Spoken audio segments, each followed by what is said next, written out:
경제. 안녕하세요. 김은경입니다. 잔소리, 어린아이도 싫어합니다. 사실 잔소리 하는 사람도 하기 싫습니다. 그런데 스마트폰 앱이요, 잔소리를 대신해주고 있습니다.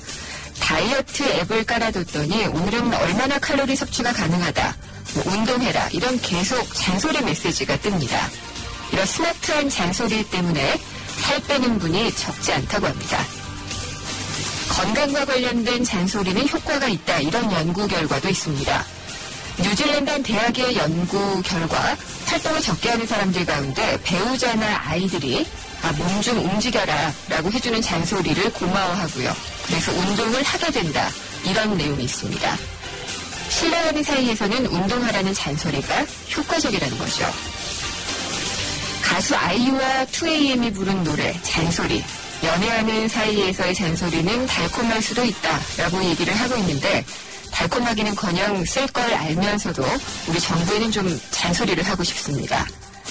청와대 내부를 포함해서 국무총리 등 내각 인선 작업이 본격화되고 있는데요. 인사가 만사라고 말입니다. 귀에 듣기 좋은 소리만 하는 아궁만 곁에 둔다면은 과연 모두가 위기라는 지금의 상황을 타개할 수 있을까요? 김은경이 뽑은 오늘의 생생 키워드, 잔소리입니다.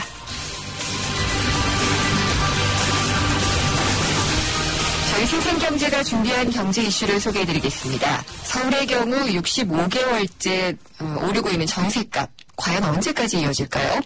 2부에서는 부동산 시장을 짚어보고요. 현 정부의 부동산 정책과 또 논란이 되고 있는 임대소득 과세 방안 등에 대해서 자세히 짚어보겠습니다.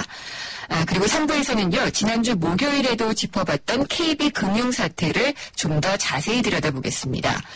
금융당국이 KB금융 최고 경영자들에게 중징계 수준의 제재를 내릴 것으로 알려지고 있는데, 금융지주 체제, 무엇이 문제인지 전문가와 함께 자세히 알아보겠습니다.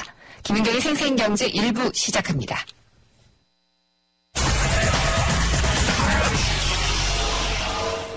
오늘 증시 마감 상황 알아보겠습니다. SK증권 명동지점 김춘석 부장입니다. 안녕하십니까? 네, 안녕하십니까? 네, 오랜만에 시장이 열렸는데 어땠나요? 네. 시장이 상당히 좀 흔들리는 그런 모습을 보였습니다. 네, 그동안 지난주까지 시장을 끌고 나왔던 삼성그룹 후계구도 관련된 종목군들이 오늘 많이 빠지면서 시장을 끌어내렸는데요. 그래서 거래소가 이제 5.44포인트 마이너스로 끝났습니다. 네. 요약하면 이렇습니다. 삼성그룹이 삼성전자를 홀딩 컴퍼니로 삼아서 삼성물산이라든가 삼성에버랜드 쪽을 합병하면서 지주사를 설립할 것이다라는 어떤 그런 루머들이 돌았었는데, 네. 그 부분을 삼성 내부에서는 아니라는 쪽으로 가닥을 잡았다, 이런 얘기 시장에 나오면서 기사가 또 많이 나왔죠. 그렇습니다. 그래서 시장에 올라왔던 삼성전자라든가 삼성물산이라든가 이런 종목들이 빠지면서 시장을 하락으로 이끌었고요.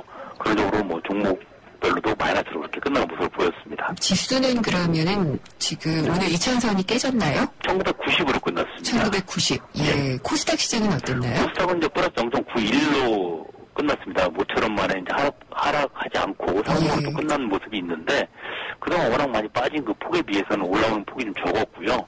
개별 종목 쪽으로 올라오는 모습이 보였는데, 특히 이제 게임주들 하고요. 그다음에 자동차 부품주들 이런 쪽에 올라오는 모습을 보여서 좀 특이한 모습을 보이고 있습니다. 그 게임주랑 자동차 부품주는 왜 오른 거죠? 특히 이제 게임주들 같은 경우는 보게 되면 그동안 하락폭이 좀 적었던 부분도 있지만, 가장 중요한 부분 자체가 실적 부분인 것 같습니다. 아무래도 모바일 폰이 워낙 스마트폰이라고 하죠. 폰이 워낙 많이 확대되어 있는 데다가 게임들 자체가 어떤 실적 부분 자체가 항상 괜찮게 나오고 있는 부분이 있고요. 그 다음에 지금 현재 잘 나가는 게임이 이어지는 후속 작품들이 계속 나오고 있는 부분 자체가 좀 긍정적으로 작용한 것도 있는 것 같습니다. 하나 더 보자 보면, 앞에서 말씀드린 것처럼 전반적인 코스닥 시장이 좀 안 좋은 상황에서 그나마 향후에 좀 좋게 보이는 어떤 그런 부분들이 게임 쪽에 작용한 것이 아닌가 이렇게 볼 수 있을 것 같습니다. 그러면은 우리 시장에는 지난주에 유럽중앙은행이 금리를 인하했잖아요. 네, 그렇습니다. 그 효과는 별로 없었나 봐요? 오늘 그런 효과가 없었다고 볼 수는 없는 것이, 예를 들어서 아까 말씀드린 것처럼 삼성그룹 후계구 관련된 종목들이 빠지면서 거꾸로 예를 들어서 조선주라든가 화학주라든가 이런 쪽이 올라가는 모습을 보이는데요. 일단 화학주 같은 경우는 일단 중국 쪽이 가장 많은 모멘텀을 가지고 있는 주식 아니겠습니까? 네. 이게 유럽이 좋아지면 그런적으로 중국의 가장 최대 수출 시장인 수출 시장이 유럽이다 보니까 중국이 좋아질 것이다라는 어떤 그런 부분이 있고 네. 또 하나가 또 유럽 쪽이 대부분 선박품 쪽이 강하지 않습니까? 그렇죠. 그래서 유럽이 좋아지면 선박 쪽에 대한 어떤 추가적인 뭐가 나오지 않을까 하는 기대감 때문인지 모르겠지만 기본적으로 움직이는 모습을 보이면서 일단 그 영향은 어느 정도 받는 그런 모습을 보였습니다. 네, 수급 상황은 어땠어요? 기관이 좀 많이 팔았다고 아까 본 것 같은데. 지금 오늘 보게 되면 참 재밌는 모습을 보이고 있는데요. 네. 외국인은 한 200억 정도 샀고요. 기관은 한 20억 정도 팔았습니다. 네. 개인도 한 190억 정도 팔았고요. 근데 프로그램 매수가 3,190억 정도 들어왔거든요.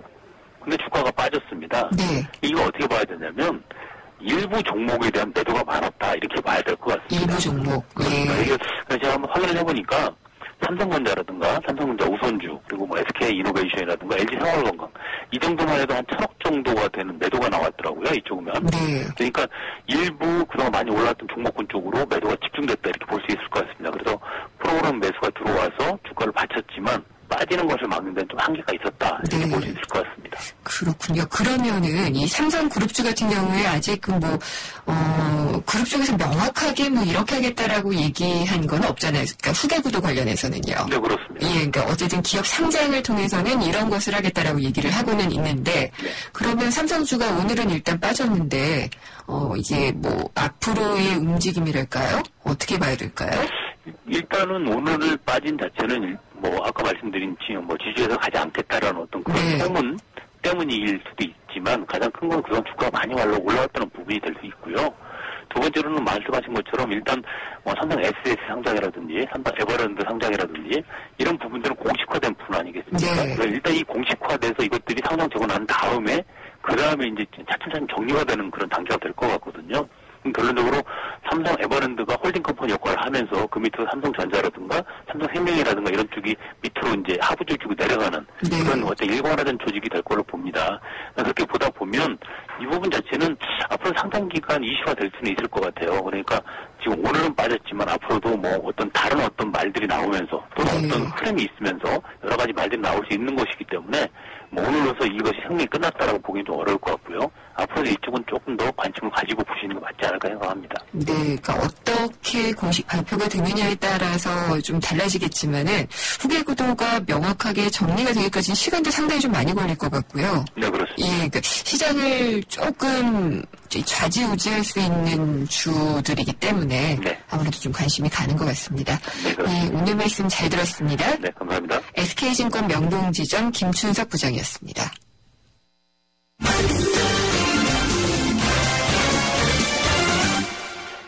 오늘의 주요 경제 뉴스 정리해보겠습니다. 한국일보 이성철 부국장입니다. 안녕하십니까? 안녕하세요.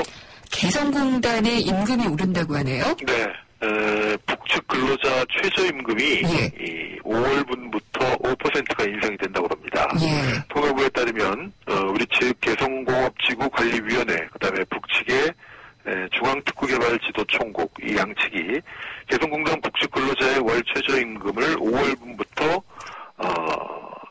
10.35달러, 지금보다 이게 5% 인상된 금액이라고 합니다. 네. 5월분 임금은 이제 6월 말에 지급이 되니까요. 아마 이번 달 지급액부터 최저임금이 5% 인상된 상태로 이제 지급이 될 것 같은데, 이 최저임금이 올라가면은 여기에 이제 연동해서 추가근무수당, 휴일근무수당, 그다음에 장려금 이런 것들이 붙게 됩니다. 그러니까 그런 것들도 같이 연쇄적으로 이제 오르게 되는, 실질임금 전체가 오르게 되는 이제 그런 효과가 있다고 합니다. 네. 그동안 이 개성공단 임금은 보통 한 8월 정도에 이제 정해졌습니다. 근데 이제 올해 같은 경우는 한 3개월 정도 앞당겨서 인상을 하게 된 건데, 그 이유가 북측이 그동안 우리한테 그 임금을 올해는 2번 올려달라. 5%씩 2번 임금을 올려야 된다. 그렇게 북측이 요구를 해왔다고 합니다. 그러니까 작년에 이 개성공단 필수 세트가 상당 기간 지속이 됐지 않습니까? 네. 사실은 원인 제공이 북측이기 때문에 이거를 2번 올려달라고 하는 것 자체도 우리가 보기엔 넌센스인데, 네. 어쨌든 북측은 막무가내로 작년에 일을 못했으니까 그만큼 이 소득 보전 차원에서 2번 올려야 된다.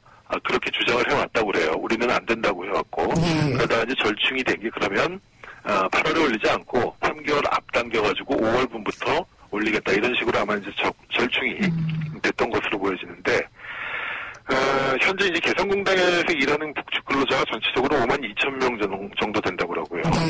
그리고 여기에는 기본급 외에 제가 말씀드린 것처럼 추가근로수당이라든가 휴일근무수당이라든가 또 각종 사회보험료 이런 것들이 합쳐져가지고 평균적으로 1인당 135달러에서 150달러까지 이 지급이 되는 것으로 알려지고 있습니다. 물론 이 돈이 정말로 다 북측 근로자한테 가는지는 그건 또 뭐 여러 가지 논란이 있습니다만 어쨌든 우리 기업들이 지급하는 실질 인건비는 1인당 135달러에서 150달러 정도 된다고 그러고요.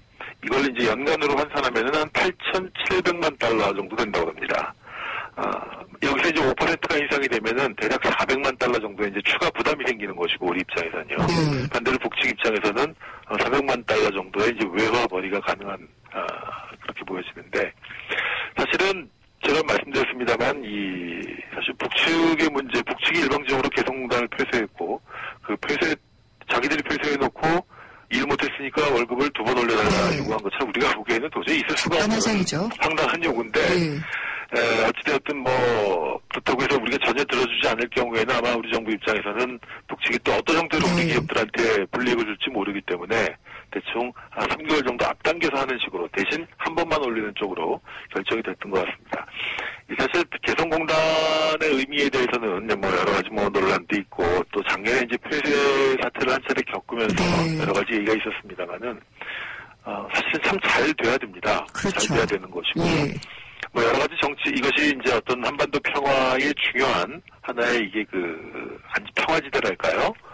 그런 것이 될 수 있다는 그런 여러 가지 큰 틀의 의미도 있겠습니다만 사실 기업들이 느끼는 경제적인 의미만 놓고 본다 하더라도 개성공단의 의미는 사실 굉장히 크다는 게 기업들 얘기입니다. 지금 이제 사실은 보면은 중국도 얼마나 인건비가 많이 올랐습니까? 그렇죠. 이제 중국으로는 공장 못 가죠. 그렇죠. 특히 이제 대부분 이런 경공업 제품들이랄까요? 조립 제품이랄까 이런 것들은 더 이상 중국에 가서는 경쟁력이 없고 그 중국 인건비도 감당하기 힘들고 인건비뿐만이 아니라 여러 가지 노동 규제, 환경 규제 같은 게 대부분 강화되고 있기 때문에 많은 기업들이 이제 중국을 떠나서 베트남, 캄보디아, 인도네시아 더 싼 지역을 찾아서 움직이고 있는 그런 상황 아니겠습니까? 이제 그런 점에서 본다면은 개성공단 이렇게 가까운데 이 정도 인건비를 주면서 공장을 돌릴 수 있는 곳이라는 건 정말 없는 거거든요. 거기다 개성공단 같은 경우는 무엇보다도 어쨌든 북측 근로자하고는 말이 통하기 때문에 그렇죠. 이 현지에 나간 기업들이 가장 겪는 에러 중에 하나가 현지 근로자들과 이 커뮤니케이션에서 오는 여러 가지 오해 또 여기서 오는 갈등 이런 것들을 제일 어려움을 꼽고 있는데 적어도 이런 언어상의 문제로 인한 불편은 없고요.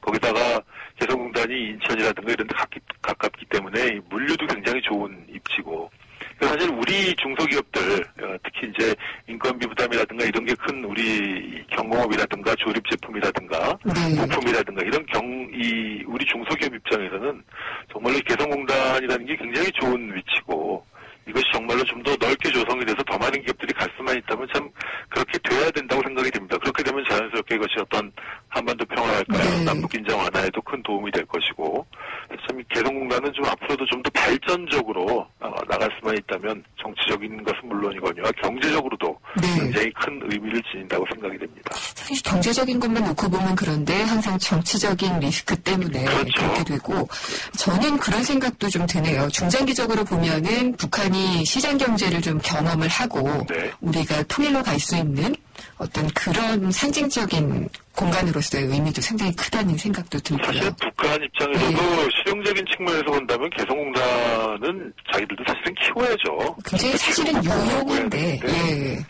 그걸 가지고 항상 딜을 하려고 하니까 문제인 것 같아요. 맞습니다. 병원, 보통 이제 5인실 가면은 보험 적용이 안 되거든요. 입원하면은. 이제 이게 9월부터는, 지금 6인실 이상이었는데 4인실까지 확대가 된다 그러죠, 보험 적용이. 지금 사실 건강보험 적용이 되지 않는 이제 대표적인 세 가지가 상급병실료. 말씀하신 대로 5인실 이상 상급병실료로 가면 보험이 제대로 적용이 안 되는 거. 제일 아까워요. 그 다음에 두 번째가 간병비는 보험 적용 안 되고. 또 하나가 이른바 특진료, 선택진료비라고 하는 것이죠. 이 세 가지가 이제 보험이 적용이 되지 않는 그래서 항상 환자들 부담을 이제 크게 지우게 되는 그런 거였는데 이 세 가지에 대한 보험 적용을 확대한다는 것이 박근혜 대통령의 이 당시 대선 공약이었습니다. 그래서 이걸 하나하나 지금 바꿔나가고 있는데, 그래서 9월부터 우선 상급 병실료에 대한 이 건강보험 적용이 실시가 됩니다. 말씀하신 대로 지금은 이제 6인실까지만 보험이 적용이 되고 5인실 이상, 1, 2, 3, 4, 5인실은 보험 적용이 안 됐는데요. 그 기준이 4인실로 바뀌게 됩니다. 그래서 1, 2, 3인실만 쉽게 말하면은 보험 적용이 안 되고 4인실, 4, 5인실도 이제는 이제 보험 적용이 그렇게 되는 것입니다. 그래서 보건복지부가 이런 내용의 이 국민건강보험법 시행령 시행규칙 개정안을 이제 입법 예고를 했습니다. 이렇게 되면요, 9월부터 4인실, 5인실이 이제 일반 병상으로 분류가 돼서 보험 적용이 되면은 약 2만 1,000개 정도의 증가 효과가 생긴다고 합니다. 그리고 병원급 이상의 이 일반 병상 비율이, 보험 적용이 되는 일반 병상 비율이 현재 74%에서 83%까지 확대가 되는 것이고요. 이렇게 되면 또 이 입원료, 환자들이 부담해야 되는 입원료는 4, 5인실 같은 경우에는 그러니까 입원료의 한 20%인지 30%만 부담하면 나머지 부분은 건강보험으로 이제 커버가 된다는 것이죠. 그리고 만약에 암이라든가 이런 중증 질환자, 또 희귀 난치성 질환자 같은 경우는 특례가 적용이 돼가지고 환자가 부담하는 금액이 전체 입원료의 5 내지 10% 정도로 확 낮아지게 된다고 합니다. 여러 가지로 개선이 많이 되네요. 예, 그렇습니다. 그리고 이렇게 되면 이제 4인실, 아마 이제 금액은 아무래도 환자 개개인마다 또 어떤 병원이냐에 따라 이제 달라지게 될 텐데, 다만 이렇게 되면 모든 사람들이 다 4인실에 가고 싶어 하지 않겠습니까? 그렇죠. 예. 그렇기 때문에 4인실의 이런 쏠림 현상을 좀 막기 위해서 상급 종합병원, 그러니까 대형 종합병원의 4인실 같은 경우는 입원료 본인 부담률을 종합병원 이하 본인 부담률보다 조금 큰 병원은 조금 높게 측정을 해서 환자들이 너무 그쪽으로 쏠리지 않게 대략 한 30% 정도를 본인 부담률로 보고 있는데요. 그렇게 한다는 것이고, 다만 격리치료가 필요한 환자인데 만약에 격리실이 없어가지고 1인실에 들어갈 경우에는 여기에도 보험 적용을 해준다고 합니다. 이것도 좀 합리적으로 바뀌는 것 같네요. 네, 그렇습니다. 이 건강보험의 사각지대들, 이제 상급병실료는 이렇게 정리가 될 것 같고요. 아마 뭐 시간이 지나면 모르겠습니다. 또 더 확대가 될 수 있을지. 그래서 선택진료비 개선 방안도 이미 나왔고요. 이제 마지막 가장 큰 과제가 간병비인데, 이것도 아마 정부가 어떤 형태로든 점진적인 또 단계적인 개선 방안을 만든다고 하니까, 어쨌든 이 건강보험과 관련된 국민들의 의료복지 이 부분은 한층 개선이 되어질 것으로 보여집니다. 네, 잘 들었습니다. 감사합니다. 네. 한국일보 이성철 부국장이었습니다.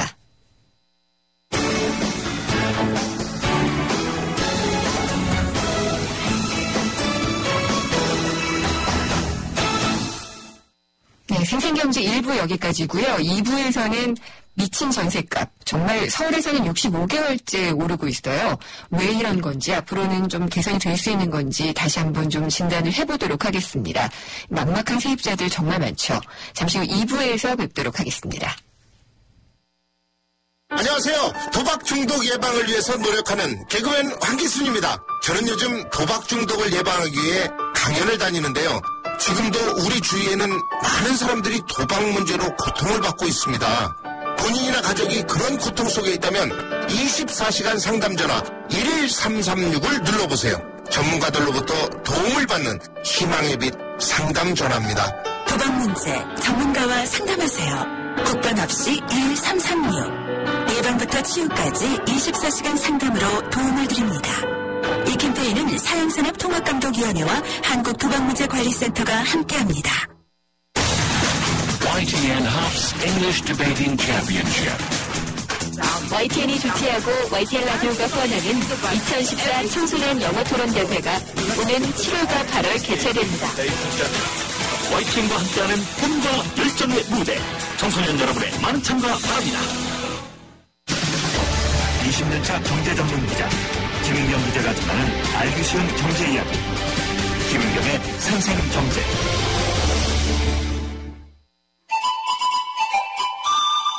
어머, 진짜 경제는 장바구니 안에 있지. 발로 뛰는 생생경제가 찾은 구석구석 경제 현장. 장바구니 생생경제.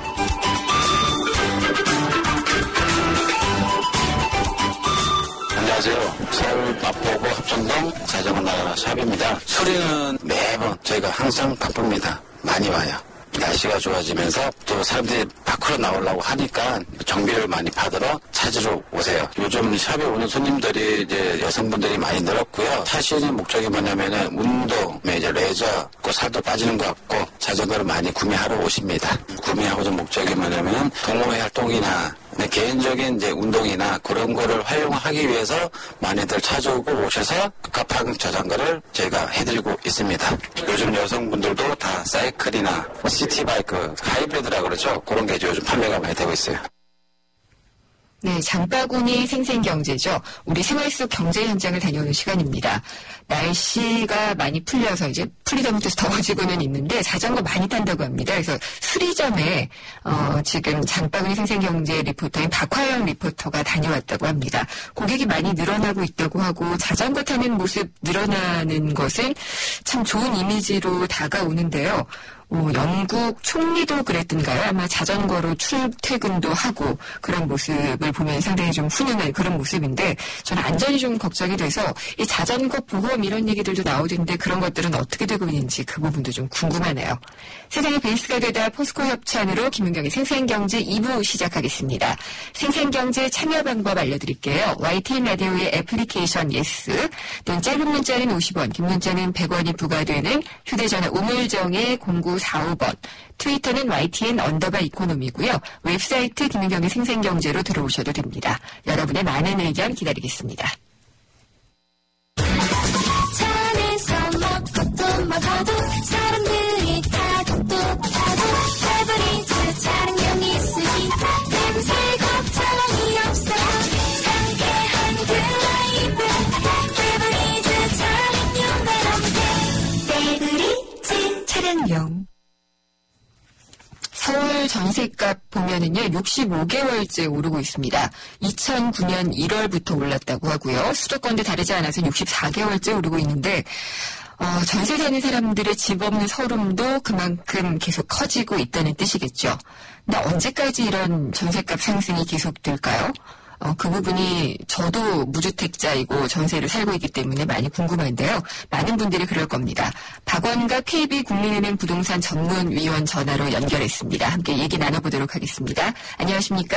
네, 안녕하십니까? 오죽하면은 정말 미친 전세값이다. 이렇게 얘기를 할까 싶어요. 정말 계속 오르고 있죠. 그렇습니다. 지금 아까 말씀하신 것처럼 서울 전세 같은 경우는 65개월째 네. 그리고 수도권은 이제 64개월째 연속 이제 오름세를 보이고 있는데요.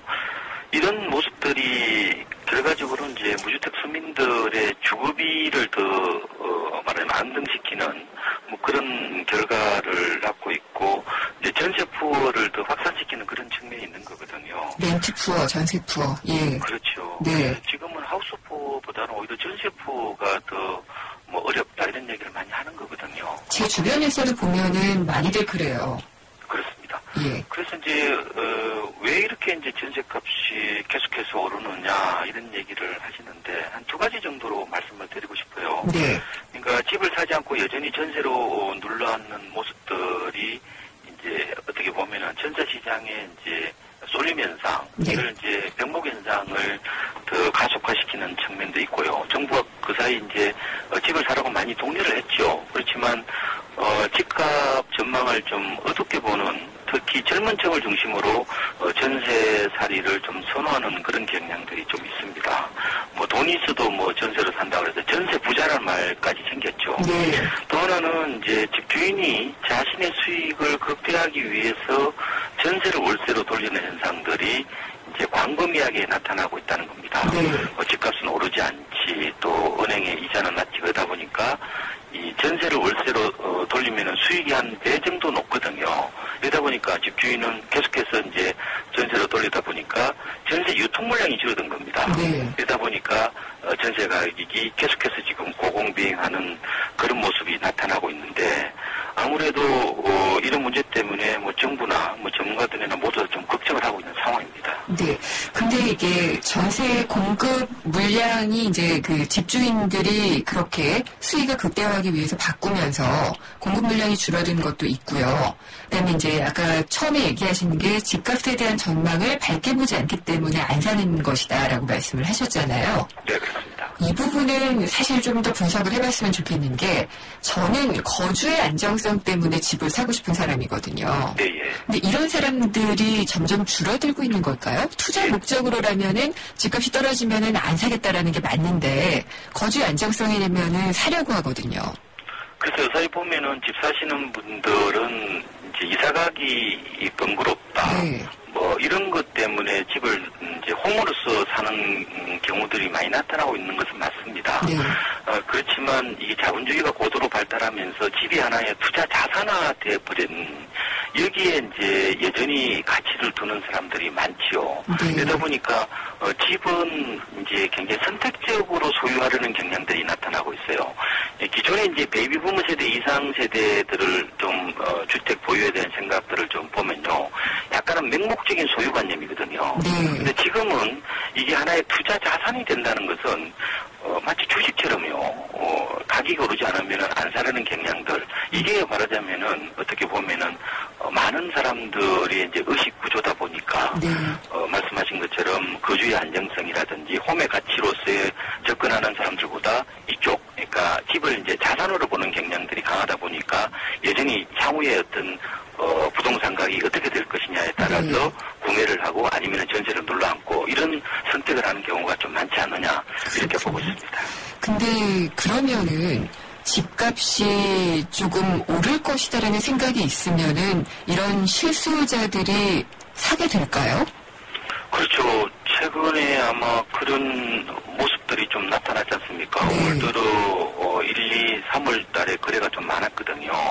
그때는 이제 부동산 가격이 이제 거의 바닥을 치고 좀 올라가지 않겠느냐, 뭐 그런 기대들도 한몫했다고 보면 되겠죠. 네. 그래서 그럼에도 불구하고 이제 지난번 그 주택 그 임대차 선진화 방안이 나오고 난 뒤에 투자 수요가 위축이 되니까 이런 그 거주의 안정성을 따지려는 이런 분들도 약간은 좀 그러면 좀 떨어지지 않겠느냐, 좀 이따 사자 이런 관망 수요로 이제 바뀌었거든요. 네. 그러다 보니까 오히려 최근에 보시면은 매매 가격이 떨어지고 전세 가격이 약간 오른다는 그런 보도를 보셨죠. 네. 아마 그것도 아마 이런 그 미래의 어떤 그 가치, 특히 투자 가치에 대해서 어떻게 다르게 반응하는지를 보여주는 어떤 하나의 어떤 사례가 아닌가 이렇게도 보고 있습니다. 아마 위원님은 이런 질문을 너무 많이 받으셨을 것 같은데요. 지금 정부도 계속 부동산 시장을 활성화해보겠다, 매매를 활성화해서 활기를 띠도록 해보겠다라고 얘기를 하고, 그러면은 이제 사려는 수요가 늘어나지 않겠느냐라고 얘기를 하는데, 그러면 가격이 오르는 그런 시점은 언제쯤이 될까요? 매매가를 기준으로 해야겠죠? 사실상 그거는 단도직입적으로 말할 수 없습니다. 말하지도 못하고 알지도 못하고요.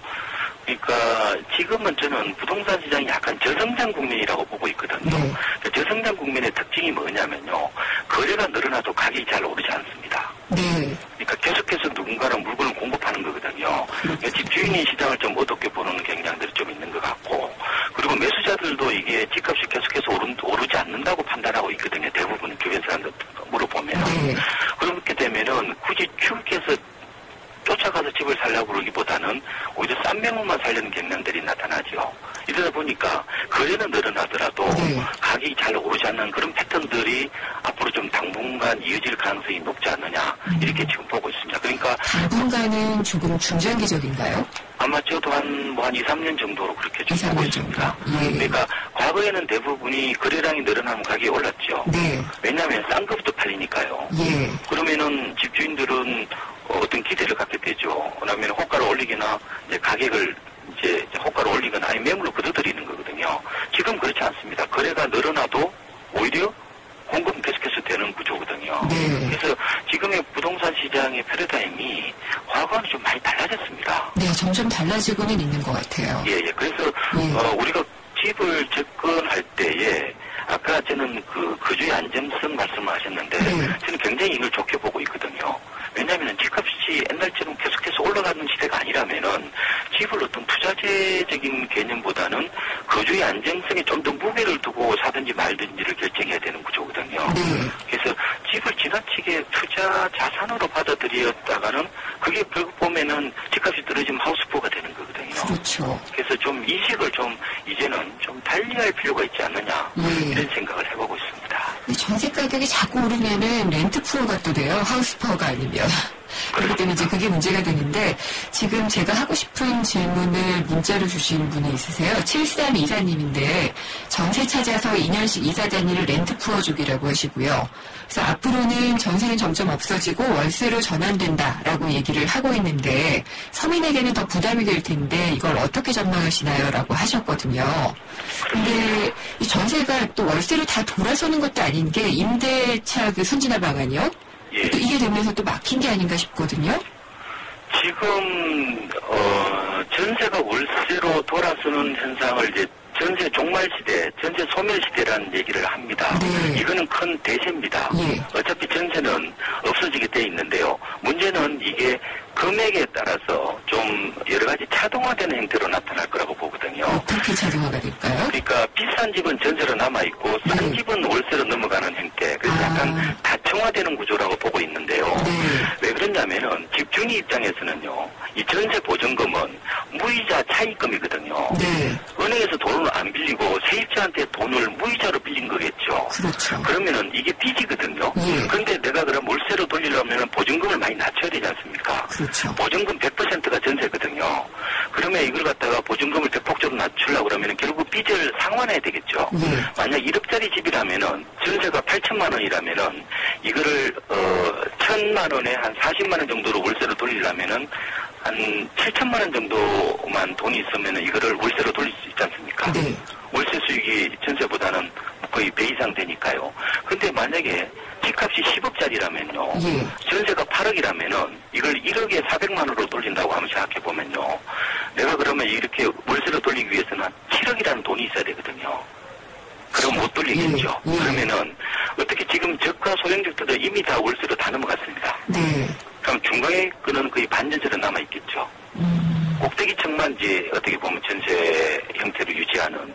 그래서 어떻게 보면은 지금 전세 소멸 시대라고 한다는 것은 이런 무주택자 중에서도 주로 저소득층들이 굉장히 좀 이 고비용 구조로 가야 되고 이게 굉장히 진짜 팍팍한 살림살이를 할 수밖에 없는 그런 문제에 봉착한다고 보고 있는 거거든요. 그렇게 되면은 지금 소득도 양극화가 되고 있는 상황에서 이런 상황까지 닥치게 되면은 경제 사회적으로는 좀 큰 문제가 생길 수도 있을 것 같은데요. 그렇죠. 양극화가 더 심화될 수가 있는 거죠. 그러니까 이런 얘기도 해요. 월세살이를 하는 사람들은 마음 놓고 아플 수도 없다고 그래요. 모아놓은 돈이 있어야 아플 거 아니에요. 그렇죠. 그만큼 이게 훨씬 더 그 고비용 구조인데 실제로 월세가 전세보다 실제로 지출하는 비용이요. 2배에서 한 4배 정도 되거든요. 높거든요. 그러면 우리나라에 과연 이 저소득층 중심으로 지금 월세가 굉장히 광범위하게 확산이 되고 있는데 이 과연 한 달에 뭐 200~300만 원 받아가지고 과연 한 달에 월세를 뭐 이렇게 내고 또 애도 또 사교육비도 내야 될 거 아니에요. 그렇게 되면은 어떻게 보면은 우리나라의 그 사회 불안이란 이런 게 더 심화될 수 있는 거예요. 그래서 우리나라가 만약에 월세로 넘어가려면은 복지 시스템이 굉장히 잘 돼 있어야 됩니다. 그래서 아직은 우리나라가 저는 월세로 넘어갈 시대가 아직 안 되었다. 그러면은 좀 더 시간을 볼 필요가 있지 않느냐. 그래서 월세화 속도를 좀 더 주자. 그래서 정부가 이에 대해서 좀 여러 가지로 좀 준비를 좀 차곡차곡 해야 되지 않느냐. 이런 얘기를 많이 하고 있습니다. 월세화의 속도를 좀 늦추자. 그러면은 이 월세로 받는 임대소득에 대해서 과세하겠다는 게 지금 사실 좀 수정되는 그 후퇴되는 그런 분위기잖아요. 그러면은 이것도 뭐 월세화의 속도를 늦추는데 도움은 될 수 있을지도 모르겠네요. 지금 이제 2주택자 전세 보증금에 대해서 과세를 하는 부분요. 이걸 2016년부터 월세처럼 똑같이 하겠다고 지난번 2월달에 발표를 했죠. 근데 이제 오늘 보도를 보면은 뭐 그거는 이제 2주택자에 대한 전세 보증금에 과세를 하지 않으면은 월세화 속도가 좀 늦춰질 가능성이 있거든요. 그래서 저는 그 부분에서 좀 잘한다고 봅니다. 그래서 2주택자에 대해서 뭐 이렇게 이제 과세에 투명성 이런 거는 이제 장기적으로 확보를 해야 되는 거겠죠. 그런데 이제 우리나라의 이런 이제 바닥 정서라든지 이런 걸 감안해 보면요. 2주택자가 우리나라의 전체 다주택자의 85%는 됩니다. 우리나라의 다주택자들은 대부분 2주택자예요. 그렇군요. 그런데 이제 보통 그 전세 보증금은 수익이 없지 않습니까? 아까 말씀드린 대로 무이자 차익금이면은 빚에다가 또 어떻게 보면 세금을 매긴다고 생각할 수 있는 거거든요. 알겠습니다. 그래서 조금 그 부분은 유예하는 게 낫지 않을까 이렇게 보고 있습니다. 네. 근데 그게 정부가 월세화의 속도를 늦추겠다 그런 얘기가 아니라 그냥 뜨거하고 그냥 철회하는 그런 느낌이 들어서 그 점이 좀 아깝다는 생각이 들고요. 시간 관계상 오늘 여기까지 말씀드려야 될 것 같습니다. 예, 말씀 잘 들었습니다. 감사합니다. 네, 고맙습니다. 박원갑 KB국민은행 부동산 전문위원이었습니다.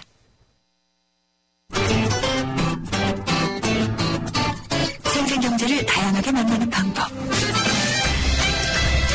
YTN 라디오 앱 예스와 웹사이트 김은경의 생생경제 또는 트위터 YTN_이코노미로 실시간 듣기와 다시 듣기를 하실 수 있고 방송 내용에 대한 문의와 의견을 주실 수 있습니다.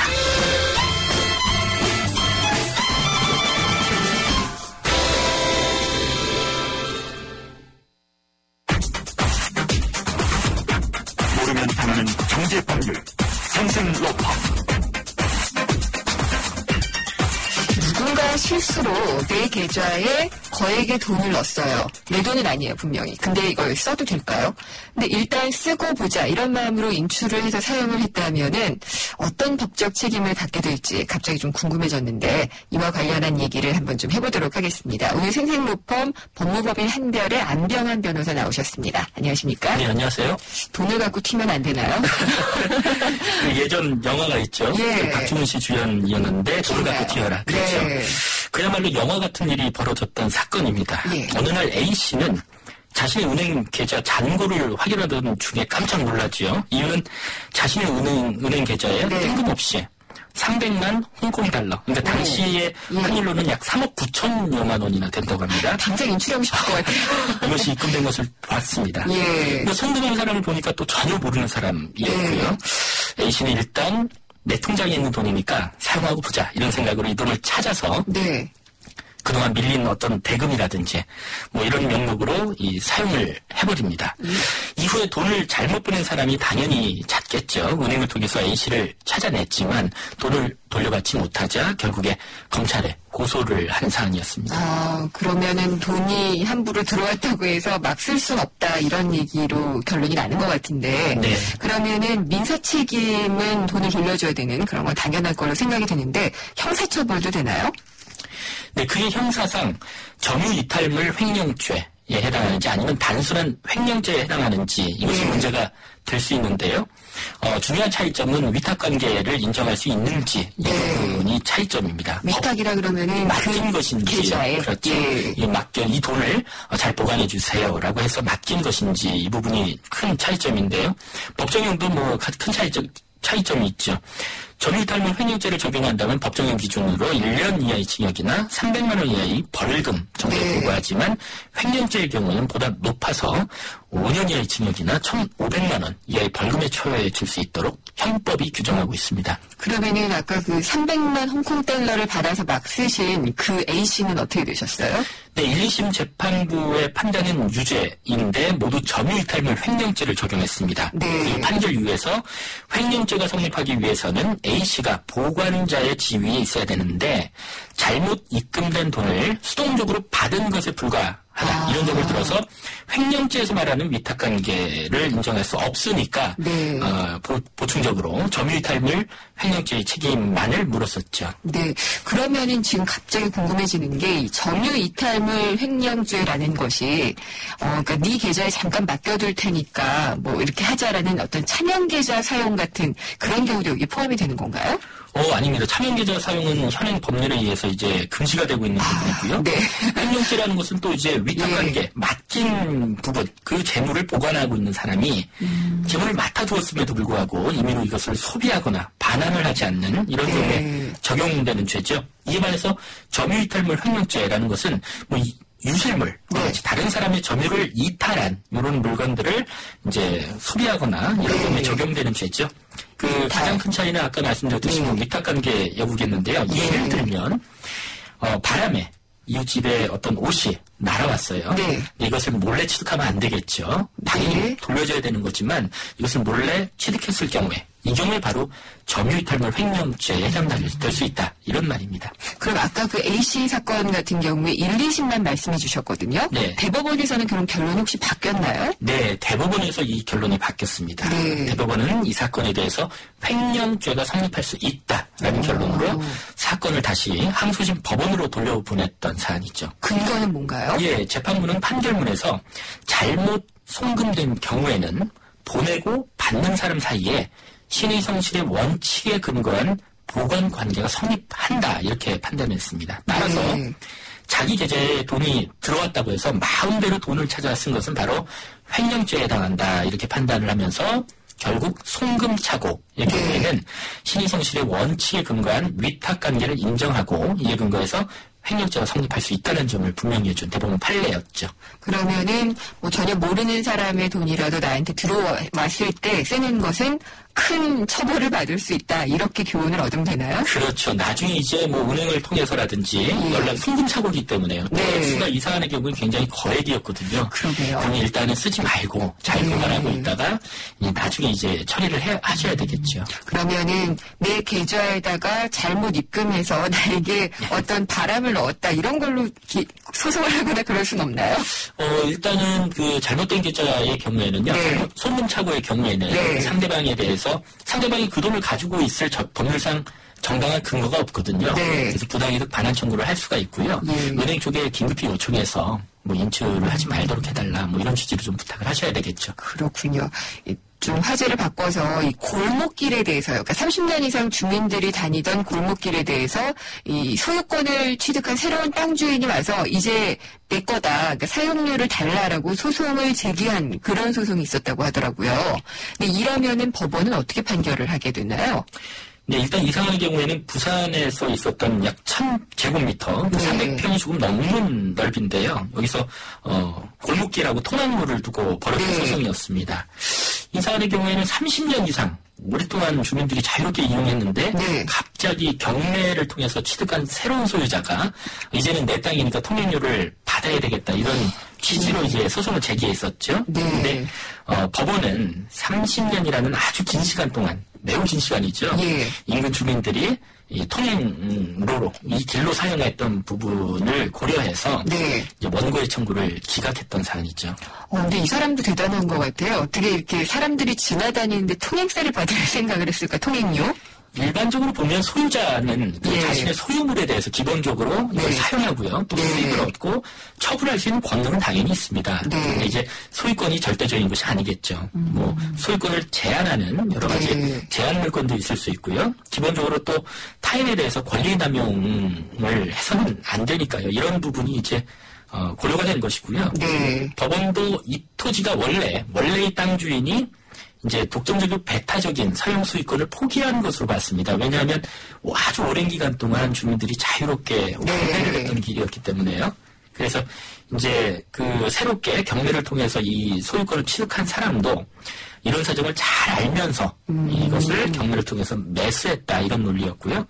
장기간 토지를 인근 주민들에게 통행로로 제공한 경우에 배타적인 사용 수익권을 포기한 것으로 볼 수 있다면 이런 특별한 사정의 경우에는 그 이후에 이를 경매로 취득한 사람도 마찬가지로 그 부담을 그대로 진 상태로 이제 소유권을 취득할 수밖에 없기 때문에 이용하는 주민들한테 새롭게 30년 지난 시점에 와서야 통행료 내세요 이렇게는 못한다 이런 취지의 판결이었죠.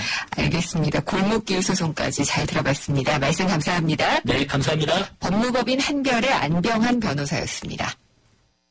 더 스펙타클하게 돌아왔다. 쉐보레 러브 패밀리 페스티벌. 쉐보레 전시장에서 이벤트 참여 시 선착순 8,000장의 트랜스포머4 영화 티켓을. 쉐보레 구매 시 스파크 최대 3년 문자 할부. 만리부, 캡티바, 올란도 최대 3년 1.9% 할부. 홈페이지 또는 전시장 방문 6월 30일까지. Chevrolet, find new roads. 여러분, 잘생겼다는 말 지금까지 몇 번이나 들으셨어요?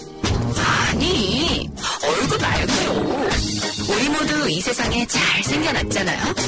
서로서로 잘생겼다 칭찬해 주자고요. 잘생겼다 LTE-SK텔레콤.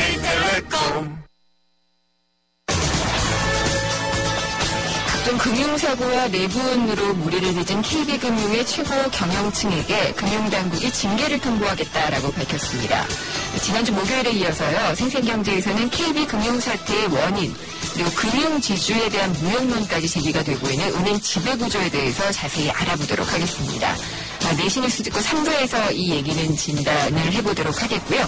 페이스북에 생생경제 있습니다. 자주 들러주시면은 저희가 추첨을 해서 선물을 보내드리고 있습니다. 그러면은 4시 뉴스 듣고 돌아오도록 하겠습니다.